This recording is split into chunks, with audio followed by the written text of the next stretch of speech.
Why is the Spanish Grand Prix such a bad track for racing? With the Spanish Grand Prix coming up this weekend, I thought I'd dive into a question that some of you may have been wondering. What makes the Circuit de Barcelona-Catalunya such a horrendous track for overtaking? Part of me is hoping I channel my inner jinxing power to create one of the best races we've ever seen, and you'll all come back to this video thanking me. But realistically, to watch, we know this is more than likely going to be Spain, without the S.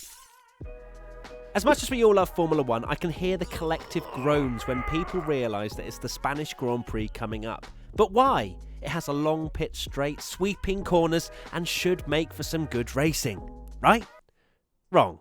When you take a look at the circuit from an aerial perspective, you can see one glaringly obvious problem from the get-go: braking zones.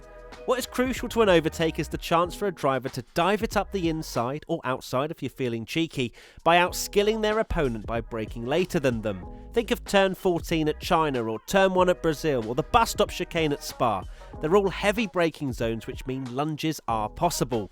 Now, don't get me wrong, turn 1 at Spain is the best opportunity for a move, but the problem is that it's still a pretty high-speed corner, as it's a sweeping right-left before another long right-hander. So unless you're literally side by side, or perhaps even slightly ahead, you won't be able to pull the move off, and you'll be wondering whether you're racing or playing ping pong.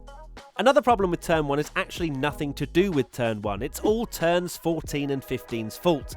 So if you want to point your blame at something for no overtaking action, it's these guys. Whoever made the chicane at the end of the lap must clearly absolutely despise any kind of entertainment, because with this slow, horrible section before the pit straight, it separates the cars too drastically unless the car behind is an absolute dream under traction and can somehow get close. Back in the day and up until 2006, that chicane didn't exist, and it was a beautiful sweeping right-hander before the last corner and then onto the straight. In fact, you can still see it today as an alternative layout that F1 do not use. There were mixed messages in 2007 as to whether it was changed to improve overtaking, or because the fast right-hander was deemed too dangerous at high speeds with not a lot of runoff. It makes sense that it was the latter, especially as the circuit layout has been the same for 14 years with no changes after some dreadful races. I know I've only focused on turn 1 and the chicane, but that's because the rest of the lap is pretty much single file. That is apart from another great overtaking opportunity at turn 10, because it's a hairpin and therefore a hard braking zone. Wait, what? They've changed it so it's more of a sweeping corner, meaning not as hard of a braking zone, meaning less chances of overtaking. Oh, for God's sake. Yes, they have indeed changed turn 10 to make it more sweeping and less hairpinny. Yes, that's a technical term. This wasn't actually to benefit Formula 1, but MotoGP, who they also host, and allows for a safer corner for the riders.